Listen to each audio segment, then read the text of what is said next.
Kalau bacaan anda kurang daripada 4 semasa puasa, anda boleh buka puasa dengan cara ini. Ambil 15 gram simple carbohydrate, kanji yang simple. Contohnya, 3 sudu teh gula pasir campur dalam segelas air dan minum.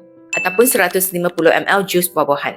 Setengah gelas lah, tak boleh lebih ya. Ataupun 3 hingga 5 biji gula-gula. Lepas tu, tunggu 15 minit dan cek paras gula anda sekali lagi. Kalau paras gula masih kurang daripada 4, dan you ulangi langkah di mana you makan 15 gram simple carbohydrate. Kalau bacaan gula dah jadi lebih daripada 4, dan masa iftar ataupun masa you makan main course tu, jauh lagi, lama lagi, dan you boleh makan snack. Contoh snack yang you boleh ambil, 3 keping biskut, tapi bukan biskut yang manis-manis, bukan yang ada krim, ada jam kat dalam. Biskut yang seperti ni. Ataupun 1 keping roti. Dan sebelum you ambil snack ini, tak perlu cucuk insulin lagi.